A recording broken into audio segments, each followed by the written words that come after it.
Assalamualaikum warahmatullahi wabarakatuh. Kami dari kelompok 3 kelas A jurusan Pendidikan Kimia Universitas Sultan Ageng Tirtayasa. Di sini kami akan menjelaskan tentang perkembangan menurut perspektif humanistik dan implikasinya dalam pembelajaran. Sebelumnya perkenalkan, saya Iim Hotimah. Saya Enda Puji Lestari. Dan saya Renata Wahyu Zahran.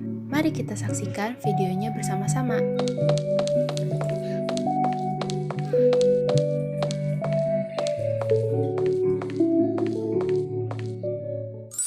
Banyak sekali teori yang mendukung serta mempelajari proses perkembangan anak. Teori yang biasa dikenal yaitu teori psikoanalisis, behavioristik, dan humanistik. Teori humanistik sendiri muncul karena adanya ketidaksetujuan pada kedua teori lainnya. Karena dianggap bahwa teori psikoanalisis bersifat pesimisme dan teori behavioristik bersifat kaku dan pasif dalam menggambarkan manusia. Teori humanistik merupakan teori yang sangat berkaitan erat dengan gerakan pendidikan atau teori belajar humanistik yang bertujuan untuk melihat hasil peningkatan kreativitas dan potensi manusia. Teori belajar tidak akan pernah lepas dengan peran seorang guru ataupun tenaga didik di bangku sekolah maupun universitas. Sehingga teori belajar humanistik merupakan teori dalam pembelajaran yang mengedepankan bagaimana memanusiakan manusia sehingga peserta didik dapat mengembangkan potensi dirinya. Pendidikan merupakan suatu proses yang dilakukan untuk menempuh suatu ilmu yang dapat dilaksanakan di mana saja, kapan saja, dan oleh siapa saja tanpa batasan status, ras, suku, budaya, dan lainnya. Humanisme sendiri berartikan martabat atau nilai setiap manusia yang dapat berkembang seiring berjalannya waktu. Teori-teori humanistik menurut para ahli. Yang pertama dari Abraham Maslow. Abraham Maslow ini adalah tokoh yang menonjol dalam psikologi humanistik. Bagian teorinya yang penting didasarkan atas asumsi bahwa dalam diri manusia terdapat dorongan positif untuk tumbuh dan kekuatan-kekuatan yang melawan atau menghalangi pertumbuhan. Maslow juga berpendapat bahwa manusia memiliki hierarki kebutuhan yang dimulai dari kebutuhan jasmania seperti makan, minum, tidur, dan seks menuntut sekali untuk dipuaskan.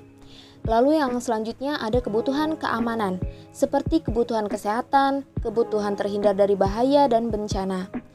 Lalu selanjutnya kebutuhan cinta kasih, seperti dorongan untuk memiliki kawan dan berkeluarga, kebutuhan untuk menjadi anggota kelompok, dan sebagainya. Selanjutnya, kebutuhan harga diri, yaitu kebutuhan untuk dihargai, dihormati, dan dipercayai oleh orang lain. Selanjutnya ada kebutuhan aktualisasi diri, yaitu kebutuhan untuk mengembangkan potensi atau bakat dan kecenderungan tertentu. Dan yang terakhir adalah kebutuhan estetis, yakni adalah dorongan keindahan dalam arti kebutuhan akan keteraturan, kesimetrisan, dan kelengkapan. Lalu yang kedua, teori dari Carl R. Rogers. Rogers ini adalah seorang ahli psikologi humanistik. Rogers mengutarakan pendapat tentang prinsip-prinsip belajar yang humanistik, yang meliputi hasrat untuk belajar, belajar yang berarti, belajar tanpa ancaman, belajar atas inisiatif sendiri, dan belajar untuk perubahan. Selain itu, Rogers juga membedakan dua ciri belajar, yaitu belajar yang bermakna dan belajar yang tidak bermakna. Belajar yang bermakna terjadi jika dalam proses pembelajaran melibatkan aspek pikiran dan perasaan peserta didik, sedangkan belajar yang tidak bermakna terjadi jika dalam proses pembelajaran melibatkan aspek pikiran tapi tidak melibatkan aspek perasaan peserta didik. Teori terakhir dari Arthur Combs. Combs berpendapat bahwa banyak guru membuat kesalahan dengan berasumsi bahwa peserta didik mau belajar apabila materi pelajarannya disusun dan disajikan sebagaimana mestinya.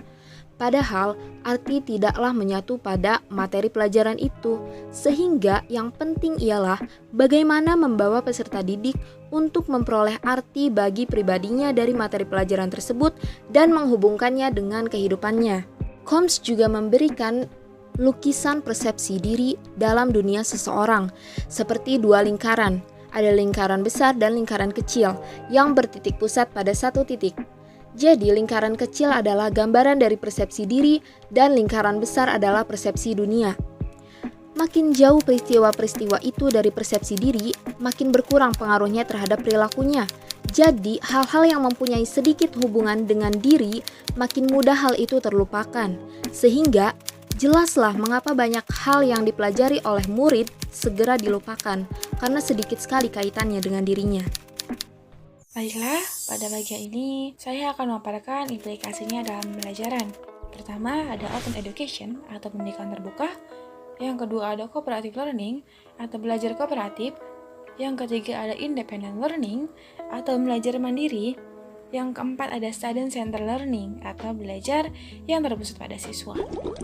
Yang pertama, open education atau pendidikan terbuka. Nah, pendidikan terbuka ini merupakan suatu proses pendidikan yang memberikan kesempatan kepada murid untuk bergerak secara bebas di sekitar kelas dan memilih aktivitas belajar mereka sendiri. Di sini, guru hanya berperan sebagai pembimbing.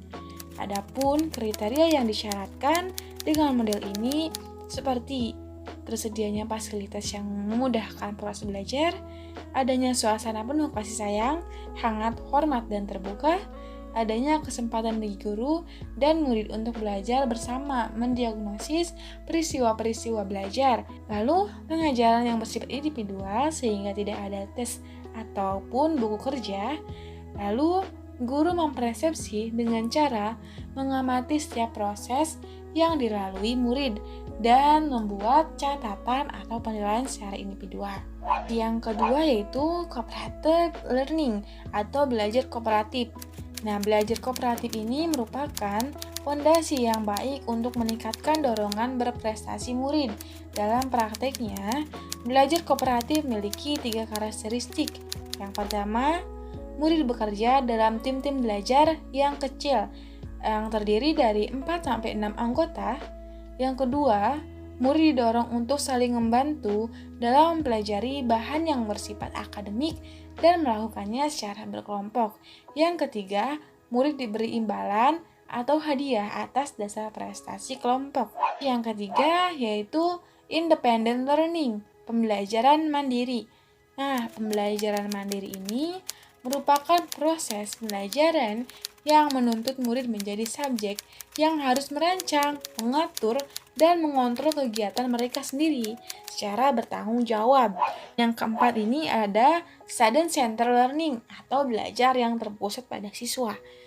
Nah, student centered learning ini atau biasa disingkat SCL merupakan strategi pembelajaran yang menempatkan peserta didik secara aktif dan mandiri serta bertanggung jawab atas pembelajaran yang dilakukan.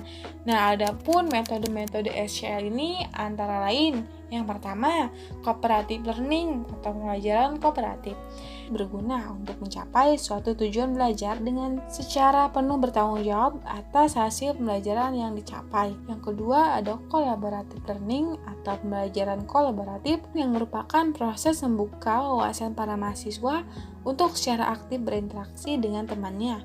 Yang ketiga, competitive learning atau pembelajaran kompetitif adalah memfasilitasi mahasiswa saling berkompetisi dengan temannya untuk mencapai hasil terbaik. Yang keempat ada case-based learning atau pembelajaran berdasarkan kasus, adalah memfasilitasi mahasiswa untuk menguasai konsep dan menerapkannya dalam praktek nyata.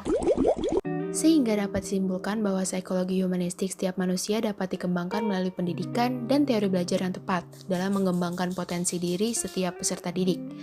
Teori belajar humanistik sangat menekankan adanya kebebasan peserta didik untuk mengembangkan keinginan dan potensi dirinya, seperti bakat, minat, dan kemampuan peserta didik. Tujuan dari teori humanistik ini memanusiakan manusia untuk mencari dan mengembangkan potensi diri serta mengevaluasinya. Penerapan teori humanistik menurut Maslow, Carl, dan Arthur menuntun peserta didik untuk memiliki pola pikir yang afektif, induktif, dan mengutamakan praktik, serta menjunjung tinggi pentingnya partisipasi dalam pembelajaran, sehingga peserta didik dapat mengungkapkan pemikiran dan pendapatnya di hadapan orang lain.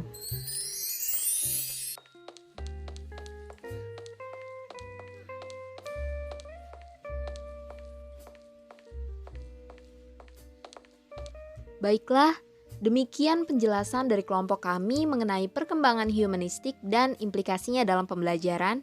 Kurang lebihnya mohon maaf. Wassalamualaikum warahmatullahi wabarakatuh.